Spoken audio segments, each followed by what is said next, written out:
जिंदगी में स्वास्थ्य ही धन है, बाकी सब मोह माया और भ्रम है। नमस्कार, मैं हूं अर्पिता।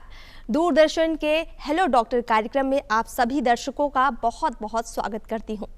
दर्शकों, आप जानते हैं कि बदलते समय के साथ स्वस्थ रहना चुनौतीपूर्ण हो गया है।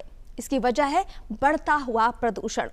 बढ़ते हुए प्रदूषण के कारण वातावरण काफ़ी प्रदूषित हो चुका है और इसका जो सबसे ज़्यादा प्रभाव हमारे शरीर के अंगों पर पड़ता है वो है कान, नाक और गला। जी हाँ, इन अंगों पर प्रदूषण का बहुत ज़्यादा प्रभाव पड़ता है। इसके चलते इनमें बीमारियां भी बहुत ज़्यादा बढ़ी हैं और इसीलिए आज के कार्यक्रम में हम इन पर होने वाली बीमारियों और इनके इलाज के विषय में चर्चा करेंगे। और इसके लिए हमारे साथ स्टूडियो में मौजूद हैं डॉक्टर सलील कुमार शर्मा जी। डॉक्टर साहब, आपका हमारे कार्यक्रम में बहुत बहुत स्वागत है। तो दर्शकों, आपको बता दें कि डॉक्टर साहब जो है गवर्नमेंट मेडिकल कॉलेज बेतिया में नाक, कान और गला रोग विभाग के जो है विभागाध्यक्ष की भूमिका में है। तो दर्शकों, जैसा कि आप जानते हैं कि हमारा ये कार्यक्रम फोन इन लाइव कार्यक्रम है, तो चलिए सबसे पहले हमारा फोन नंबर नोट कीजिए। हमारा फोन नंबर है 1800-3456-171। आपकी टीवी की स्क्रीन पर भी ये नंबर फ्लैश हो रहा है। बिल्कुल टॉल फ्री नंबर है। फ़ोन उठाइए, नंबर मिलाइए और हमसे बात कीजिए। आपकी जो भी समस्याएं हैं, चाहे वो कान से जुड़ी हो, नाक से जुड़ी हो या फिर गले से जुड़ी हो, यहाँ पर उनको सुलझाने का डॉक्टर साहब प्रयास करेंगे। डॉक्टर साहब, दर्शक हमसे जुड़ेंगे और अपने सवालों के यहाँ जवाब भी लेंगे, लेकिन उससे पहले कुछ ज़रूरी बातें उन तक पहुँचाते हैं। सबसे पहले हम बात करना चाहेंगे नाक के बारे में। एक आम समस्या जो आजकल देखने को मिलती है गर्मी के मौसम में, वो है सर्दी का हो जाना। जो है सर्दी के मौसम में जो है जुकाम हो जाना बहुत ही आम बात है, लेकिन अगर गर्मी में ये हो जाए तो ये क्यों होता है और इसका इलाज क्या है? देखिए, गर्मी के मौसम में जनरली क्या होता है कि गर्मी और बरसात के मौसम में एक तो इम्यूनिटी गड़बड़ा जाती है। बाहर से लोग आते हैं गर्मी के मौसम से और फ्रिज से पानी निकाल के पानी पी लेते हैं, जिसके कारण शरीर का इम्यूनिटी थोड़ा डिस्टर्ब हो जाता है और हमारा इम्यूनिटी घट जाता है, जिसके कारण गले में या नाक में जो बैक्टीरिया या वायरस या फंगस प्रेजेंट रहते हैं वो उसमें आक्रमण कर देते हैं और हम संक्रमित हो जाते हैं। और जिसके कारण जिसको राइनाइटिस बोलते हैं या कॉमन कोल्ड बोलते हैं या फिर साइनोसाइटिस बोलते हैं, इस बीमारी से हम लोग सफ़र करने लग जाते हैं। अगर ये जो जुकाम है ये गर्मी के मौसम में हो जाता है तो नॉर्मली ये 3 से 4 दिन तक रहता है, लेकिन अगर यही बीमारी लंबे समय तक रहे तो कहा जाता है कि साइनस भी हो जाता है। तो इसका इलाज बताइए। जी, या तो आपके नाक में या गले में किसी तरह का संक्रमण हो जाए, बैक्टीरियल हो या वायरस हो या फंगस के कारण हो, वो हमारे नाक जो है, नाक के जो द्वार हैं, सांस का जो पथ है, वो ओपन करते हैं साइनसेस में। साइनस कुछ नहीं है, ये नाक के दोनों तरफ जो हड्डियां हैं उनके अंदर एक छेद है और उन्हीं को साइनस कहते हैं। ये मैक्सिलरी बोन है, ये हड्डी है मैक्सिला, उसके अंदर जो साइनस रहता है उसको बोलते हैं मैक्सिलरी साइनस। ये फ्रंटल बोन है, इसके अंदर जो साइनस है तो फ्रंटल साइनस बोलते हैं। तो इसके अंदर छेद है और इसमें म्यूकोसा कवर करता है। अगर उसमें इन्फेक्शन हो जाए तो हम कहते हैं मैक्सिलरी साइनोसाइटिस, फंगस साइनोसाइटिस या फ्रंटल साइनोसाइटिस या फिर स्फिनॉइड साइनोसाइटिस, इथमॉइड साइनस। ये बोन है और उसके अंदर अगर इन्फेक्शन हो जाए तो उसी ढंग से हम साइनोसाइटिस बोलते हैं। इसमें क्या होता है कि सिर में बहुत दर्द होता है और आँख से पानी, नाक से पानी या फिर सांस रुक जाना, रुकावट, नाक में रुकावट हो जाना और काम में मन नहीं लगना, ये सब सिम्टम्स हैं साइनोसाइटिस के। हमें देखना होता है कि फिर हम इन्वेस्टिगेट करते हैं और हम देखना चाहते हैं कि सचमुच साइनस है या दूसरे तरह का हेडेक है। बिल्कुल। साइकोलॉजिकल हेडेक भी होते हैं, फिर न्यूरोलॉजिकल हेडेक भी होते हैं, तो हमें डिफ्रेंशिएट करना होता है कि वो रियल में साइनोसाइटिस है या दूसरे हेडेक हैं। बिल्कुल। डॉक्टर साहब, जैसे आपने बात की कि नाक की जो है, एक दर्शक हमारे साथ जुड़ चुके हैं, पहले उनसे बात कर लेते हैं। जी, बहुत बहुत स्वागत है आपका। सबसे पहले अपना नाम बताइए। हाँ, नरेंद्र बोल रहा हूँ, जयपुर से। 55 साल का हूँ मैं। जी बताइए, समस्या क्या है आपको? मेरी समस्या है कि मेरे गले में कफ रहता है, तो मैं मुंह साफ करता हूँ तो गरारे भी करता हूँ, फिर भी नहीं कि कफ आता रहता है। रात को सोने के बाद उठते हैं तब भी, दिन में भी आता रहता है। आप इसके लिए अपना कोई सवाल ट्रीटमेंट दोहराइए। जरा आवाज़ आपकी क्लियर नहीं है। नरेंद्र बोल रहा हूँ, 55 साल का हूँ मैं। जी। मेरे गले में कफ रहता है कफ रहता है। और ये सफाई करने के बाद भी यानी वो आता रहता है वैसे। हाँ गरारे करता हूँ मैं नमक के सबके, हाँ। फिर भी वही कफ जैसे टुकड़ा टुकड़ा में आता। थोड़ा रात को जल्दी उठता हूँ तब भी आता है, सुबह भी आ जाता है, बीच में भी आ जाते कभी, तो मुझे निकालना पड़ता बार बार। तो क्या दवाई लेनी पड़ेगी या क्या ट्रीटमेंट रहेगा? ये जैसे मुझे समझ में आया है कि इनका मानना है कि इनके गले से कुछ स्प्यूटम निकलता है शायद, या कफ निकलता है, जैसे ये बता रहे हैं। तो मुझे लगता है कि इनको साइनोसाइटिस है। जी जी। ये जो सिम्टम बता रहे हैं, जी जी। इसका नेजल कैविटी में ये कफ या पुरुलेंट सब्सटेंस या स्प्यूटम जो बनता है, सिक्रीशंस जो होते हैं, जो इन्फेक्टेड हो जाते हैं, वो गले में जाके अटक जाते हैं। सवेरे जनरली होता है, रात भर में ये म्यूको सिलियरी क्लियरेंस से पीछे जाते हैं और वहाँ अटक जाते हैं। तो इनको लगता है कि गले में कुछ फंसा हुआ है, या इरिटेशन होता होगा, या लगता होगा कि पेन भी हो सकता है। तो ये लेकिन मुझे लगता है कि आप भाप लिया करें, नमक पानी में नमक डाल के आप भाप लिया करें, उससे वो म्यूकोलाइटिक होता है। आपका जो कफ है वो लिक्विफाई हो जाएगा, माने या द्रव में बदल जाएगा, और वो उतना आपको परेशान नहीं करेगा। इसके अलावा आपको एंटी एलर्जिक दवा भी लेने की ज़रूरत है, शायद ऐसा महसूस हो रहा है। और आप स्टीम इन्हेलेशन, नमकीन पानी का स्टीम इन्हेलेशन करें, और एक एंटी एलर्जिक भी खाएं। रात में आप बहुत तली हुई चीज़ें ना लें, जीवन शैली में बदलाव करें, और खाना और सोना के बीच में थोड़ा गैप रखें। इन सब चीज़ों का आप पालन करें और देखें फिर रिजल्ट। बिल्कुल। तो डॉक्टर साहब, हम चर्चा कर रहे थे साइनस के बारे में, और नाक से ही जुड़ी एक समस्या आती है, जो नाक की हड्डी बढ़ जाना। तो ये क्यों होती है समस्या, और इसका इलाज क्या है? देखिए, नाक की हड्डी नहीं बढ़ती, नाक की हड्डी टेढ़ी हो जाती है जी। हाँ, जिसको बोलते हैं डीएनएस या डेविएटेड नेजल सेप्टम, जो अपनी जगह से अगर नेजल कैविटी डेविएशन में चले जाए, टेढ़ी हो जाए अपनी जगह में, उसको बीच में रहना होता है नाक की हड्डी को। लेकिन अगर वो दाएं या बाएं चला जाए तो डीएनएस हो जाता है, उसको जिसको बोलते हैं हिंदी में कि टेढ़ी हो गई है। तो टेढ़ी होने से, अगर नाक की हड्डी टेढ़ी हो गई है तो नेजल ऑब्स्ट्रक्शन होने लगता है, और नेजल ऑब्स्ट्रक्शन होने लगता है यानी सांस लेने में कठिनाई होने लगती है, तो वो आगे जाके साइनोसाइटिस में भी कन्वर्ट कर सकता है। और राइनाइटिस, ऐसे लोगों को जिनकी नाक की हड्डी टेढ़ी होती है, उन्हें साइनस होने का या सर्दी होने का चांसेस ज़्यादा रहता है। वो प्रोन रहते हैं इन सब बीमारियों के, नाक संबंधी बीमारी या नाक से खून गिरना जैसी संबंधित बीमारियों से भी उनको होने का चांसेस रहता है। पहले हम इन्हें दवा देते हैं, अगर दवा से ठीक हो जाए तो ठीक है, नहीं तो हम उनका, अगर वो 17 साल से ऊपर हैं तो हम उन्हें ऑपरेशन करके नाक की हड्डी को अपनी जगह पे कर देते हैं। आपने अपने जवाब में एक जगह बताया कि नाक से खून गिरना, ये भी एक गंभीर समस्या है, और कई बार दर्शक एक हमारे साथ जुड़ चुके हैं, पहले उनसे बात कर लेते हैं। जी, बहुत बहुत स्वागत है आपका। सबसे पहले अपना नाम बताइए। मेरा नाम अलका है जी। अलका जी, बताइए क्या समस्या है आपको?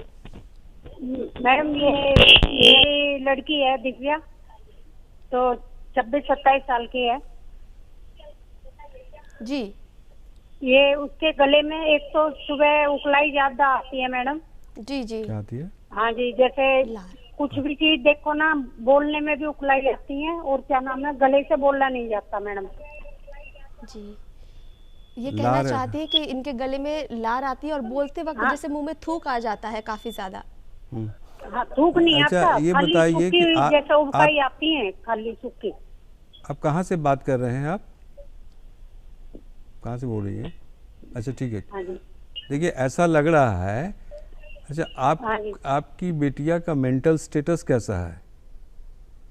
वो नॉर्मल है क्या? दिमागी रूप से वो ठीक है, ये थोड़ा कमज़ोर है? दिमाग का हेल्थ कैसा है उनका? जी डॉक्टर साहब लगता है फ़ोन कट चुका है। अच्छा जी जी।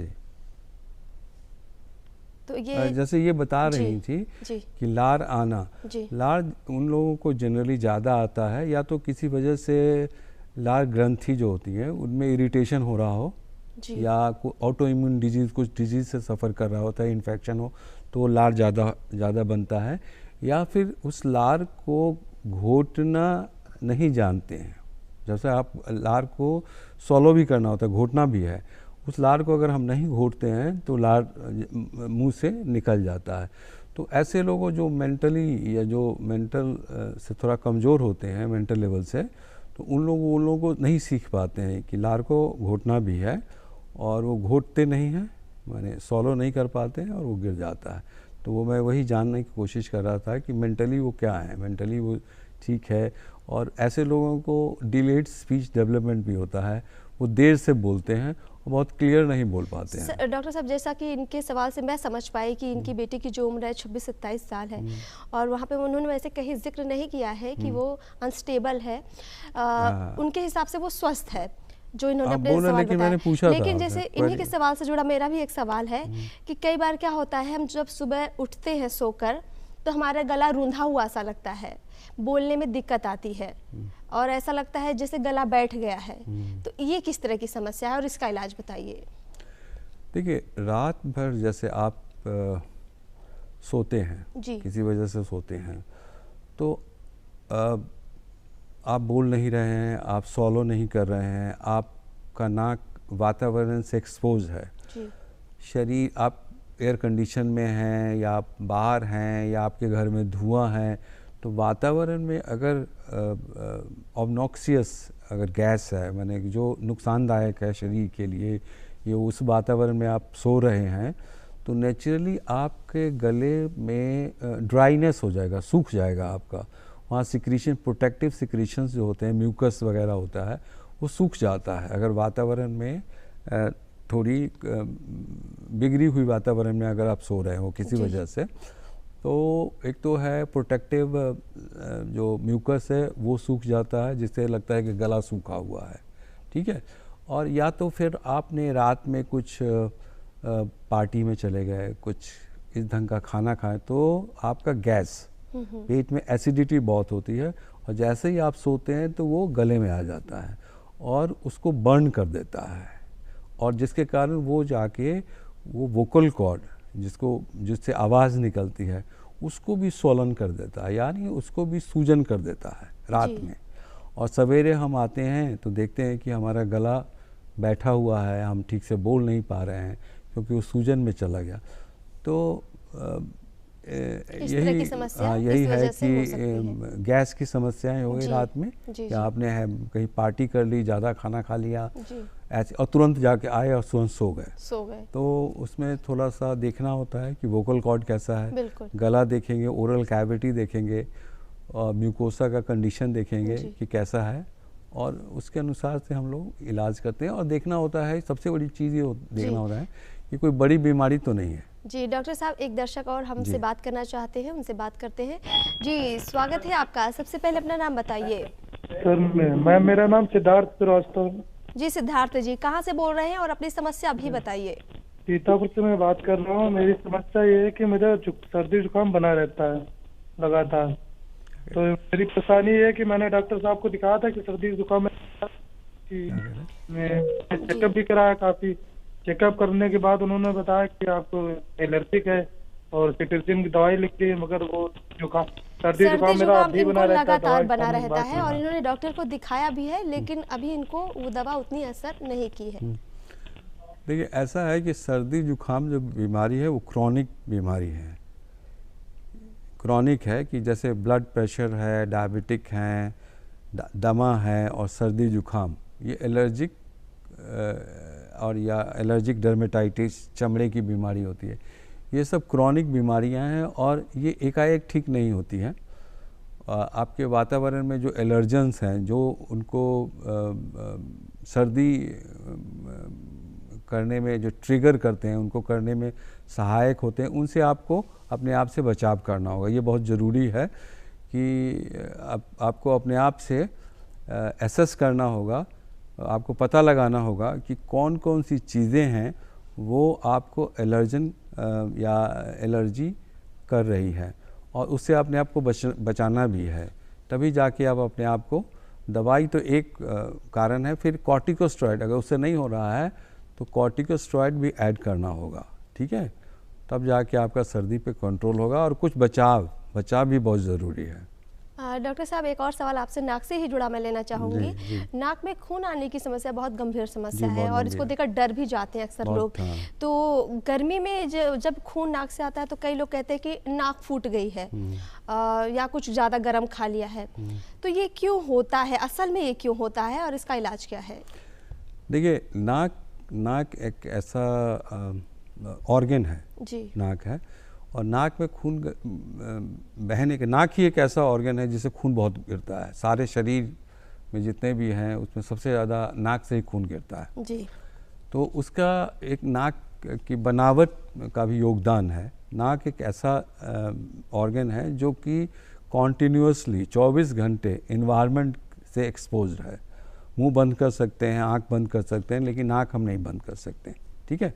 दूसरा कि नेजल म्यूकोसा जो है ना, वो भी पिकुलियर हैं, अलग तरह के हैं, और वो उसमें प्रोटेक्टिव लेयर नहीं रहता है। तो थोड़ा भी अगर चोट लगेगा तो नाक की जो ब्लड वेसल्स हैं वो फट जाती हैं और नाक का खून गिरता है। और तीसरी कारण है कि नाक में अजीब तरह के, बहुत तरह के ब्लड वेसल्स जो है एक दूसरे से मिलते हैं, और वो बिल्कुल बाहर की तरफ रहते हैं। तो जैसे ही नाक में आप उंगली करते हैं या कहीं चोट लग जाता है तो वो बहने लगता है। चौथी बात यह है कि नाक एक ऐसा ऑर्गन है जो कि फेस में सबसे ज़्यादा एक्सपोज पार्ट है। अब एक्सीडेंट हो जाए तो आप गिरते हैं तो नाक के बल में, किसी ने आपको मुक्का मार दिया तो नाक में आके लगता है। तो ये बड़ा प्रोन है ट्रॉमा के, और इन सब कारण से नाक का ब्लीडिंग बहुत कॉमन फिनोमिना है, बहुत होता है। तो इससे आपको घबराना नहीं है, ये स्वयं रुक जाता है जनरली। आपको या तो बर्फ़ ला के नाक में रख दीजिए, मैं ट्रीटमेंट बताऊं क्या, या पूछें? जी डॉक्टर साहब, हम इस सवाल को आगे भी लेंगे, लेकिन एक दर्शक हमसे बात करना चाहते हैं, पहले उनसे बात करते हैं। जी, स्वागत है आपका। कहाँ से बोल रहे हैं आप, और अपना नाम भी बताइए। जी, मेरा नाम अनिल मिश्रा है, मैं बक्सर जिला से बोल रहा हूँ। जी मनीष जी, दिक्कत बताइए। एक कान से सुनाई कम देता है, समझे ना हो। जी, इनकी कान से जुड़ी समस्या है, कान से सुनाई कम पड़ता है। जी, एक ठो से दाहिने वाले से। जी, एक कान से। देखिए, अब तो देखना पड़ेगा उसमें, या तो कान से सुनाई देने की समस्या के बहुत से कारण है। एक तो है कि नस खराब हो जाना, जिसको बोलते हैं सेंसरी न्यूरल हियरिंग लॉस, कि नस काम करना बंद कर या कमज़ोर हो जाता है जब नस, वो है। दूसरा है कि वैक्स हो जाए किसी तरह से, कुछ फंगस हो जाए, हैं, या आपका पर्दे का मूवमेंट रिस्ट्रिक्ट हो जाए, बहुत तेज़ी से पर्दा नहीं अगर मूव कर रहा है तो, या कान के मध्य भाग में अगर पानी जमा हो जाए या सर्दी चले जाए, तो ये सब कारण है। तो अब तो देख के ही बताया जा सकता है कि क्या कारण है, लेकिन जब आप बता रहे हैं कि 1 साल से है तो लगता है कि आपका नस कमज़ोर हो गया। बाकी ये सब चीज़ें हैं ना, थोड़े दिनों बाद अपने आप ठीक हो जाती हैं जो है। तो इसके लिए इनको डॉक्टर के पास जाना चाहिए, प्रॉपर एक चेकअप आप लीजिए, हो सकता है कि वहाँ पर आपका इलाज अच्छे से हो जाए। डॉक्टर साहब, मैं कान से ही जुड़ा एक और सवाल आपसे लेना चाहूँगी। जैसे कि इनकी समस्या है कि इनको एक कान से कम सुनाई पड़ता है, उसके होने की बहुत सारी वजह हो सकती हैं। जी बिल्कुल। एक आम समस्या जो देखने को मिलती है कान की, वो है कान में फंगस की समस्या, या कह सकते हैं संक्रमण की समस्या। तो ये होती क्यों है, सबसे पहले ये बताइए। देखिए, कान में फंगस बहुत कॉमन समस्या है, जैसे आपने कहा, बिल्कुल ठीक है, क्योंकि कान ही एक ऐसा ऑर्गन है। फंगस को ग्रो करने के लिए 3 चीज़ों की आवश्यकता है। एक तो वो जगह जो कि अंधेरे में हो, दूसरा वो जगह जहाँ गर्मी हो, और तीसरा वो जगह जहाँ मॉइस्चर हो या पानी हो वहाँ पे। तो कान एक बहुत अच्छा मीडियम, ग्रो करने का एक मीडियम है। कान के अंदर भाग है, वहाँ पानी चला जाता है, वहाँ अंधेरा भी है, और वहाँ शरीर की गर्मी भी है। तो कान के अंदर एक्सटर्नल पार्ट में कान के जो केनाल है उसमें फंगस ग्रो करना बहुत ही कॉमन समस्याएं हैं, और वो जनरली बारिश के दिनों में ज़्यादा होता है, जब पानी बारिश में हम भीगते हैं और कान में पानी जमा हो जाता है और फंगस वहाँ ग्रो कर जाता है। तो जैसे ही फंगस होगा तो फंगस होना बड़ा ख़तरनाक भी है, क्योंकि फंगस लिविंग ऑर्गेनिज्म है और वो पर्दा को खा भी सकता है और अगल बगल के जो म्यूकोसा है उसको डैमेज भी कर सकता है, क्योंकि वो वैक्स नहीं है, वो लिविंग चीज़ है। तो हमें बहुत केयर, जैसे ही आपको दर्द हो कान में या कान भारी रहे तो समझ जाना चाहिए कि आपको फंगस हो गया है। और अगर बारिश का मौसम हो तो, जो अभी बारिश आने वाला है, और जुलाई के बाद फंगस की समस्या बहुत बढ़ जाती है और नवंबर तक रहती है, तो इसमें आप सावधान रहें। अगर आपको पानी न जाने दें और जैसे ही हो तो आप डॉक्टर से, कान के डॉक्टर से मिलें। जी डॉक्टर साहब, कान में जो एक कहा जाता है एंटी फंगस ड्रॉप भी आप डाल सकते हैं। बिल्कुल। कान में ही एक और समस्या होती है, कान के बहने की समस्या। एक लिक्विड सा होता है, येलो कलर का होता है, तो ये क्यों हो जाती है समस्या और इसका इलाज क्या है?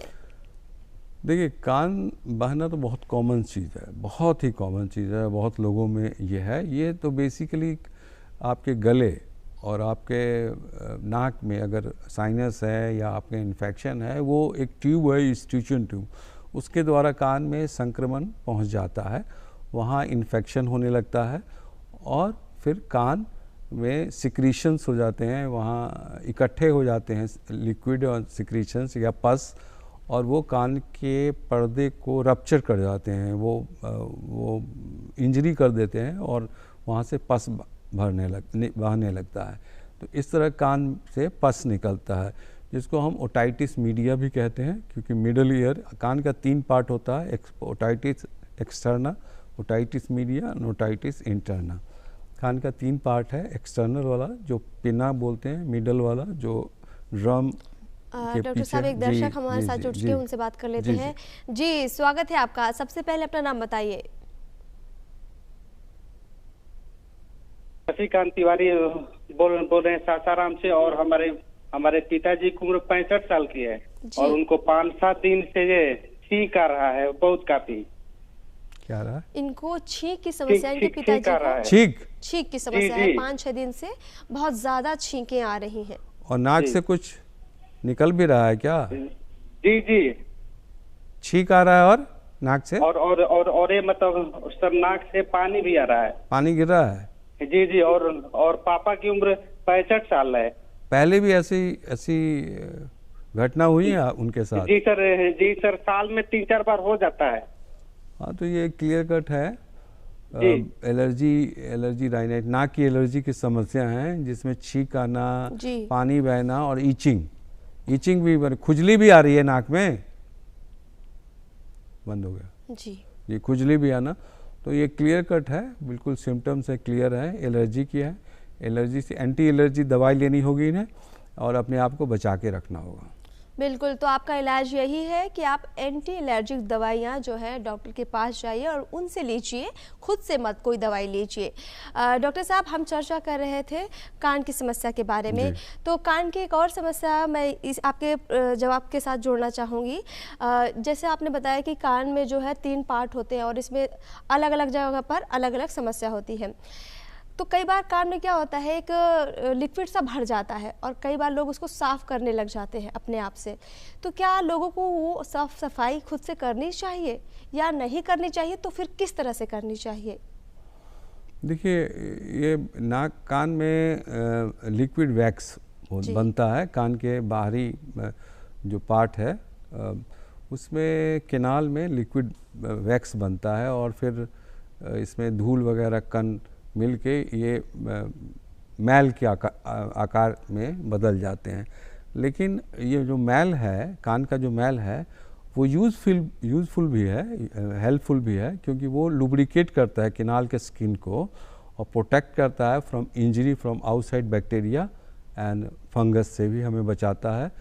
और लेकिन अगर वो नुकसान पहुंचाने लगे, अगर वो वहाँ इन्फेक्शन कर रहा है या आपको सुनाई देने में दिक्कत हो रही है, तब आप उसको डॉक्टर के पास जाके निकलवा सकते हैं। लेकिन आपको लग रहा है, किसी ने, आपके माँ बाप ने देखा या भाई बहन ने कान में देख के कहा कि आपको वैक्स हो गया है, अगर वो कोई सिम्टम नहीं कर रहा है, कुछ सिम्टम नहीं दे रहा है, तो ऐसे इमरजेंसी नहीं है उसको निकालने की, आप उसके साथ रह भी सकते हो। वो यूज़फुल भी है, हार्मफुल है भी है, लेकिन यूज़फुल ज़्यादा है। बिल्कुल। डॉक्टर साहब, कान में सीटी बजने की एक समस्या और है, तो ये क्यों होती है और ये ज़्यादा उम्र के लोगों के साथ ज़्यादा देखने को मिलती है, तो ऐसा क्यों होता है? देखिए, कान में सीटी बनना या झनझनाहट जी, उसको टिनिटस बोलते हैं। टिनिटस का मतलब होता है जैसे आपके कान में झनझनाहट, सीटी बजना या आवाज़ महसूस कर रहे हैं आप, लेकिन बाहर ऐसी कोई आवाज़ नहीं प्रोड्यूस हो रही है, बाहर कुछ नहीं है, लेकिन आपको महसूस हो रहा है, तो एक तरह से हेलुसिनेशन है। उन लोगों में ये ज़्यादा होता है जिनकी नस जो है कमज़ोर हो जाती हैं, या किसी वजह से ओल्ड एज में, एज रिलेटेड अगर नस में, अगर नर्व में अगर डैमेज हो गया है, तो आपके कान में सीटी बजने लगती है। तो इसमें अगर हम लोग विटामिन्स देते हैं, कुछ वेजोडाइलेटर देते हैं, जिससे कान में खून की मात्रा को बढ़ाया जाए दवा देके, अगर वो ठीक हो जाते हैं तो ठीक है, नहीं तो फिर उनको काउंसलिंग दी जाती है और कुछ और भी ड्रग्स है जी, उसको दिया जाता है। जी डॉक्टर साहब, अब वक्त हो चुका है हमारे दर्शकों से विदा लेने का। डॉक्टर साहब, आपका बहुत बहुत शुक्रिया, आप हमारे कार्यक्रम में आए और आपने बहुत सारी महत्वपूर्ण जानकारियां हमारे दर्शकों तक पहुंचाई। तो दर्शकों, अभी तो आपसे विदा लेते हैं, लेकिन साथ ही साथ ये भी आपसे कहते जाते हैं कि अपना ध्यान रखिए। मौसम कोई भी हो, अगर आप अपना ध्यान रखते हैं, समय समय पर खाते हैं और योग प्राणायाम करते हैं, तो निश्चित तौर पर आपके स्वास्थ्य को कोई हानि नहीं पहुंचेगी। और हाँ, हम इस कार्यक्रम में अभी तो विदा ले रहे हैं, लेकिन फिर हम वापस लौटेंगे। आप दूरदर्शन बिहार के साथ अपना प्यार बरकरार रखिए। नमस्कार।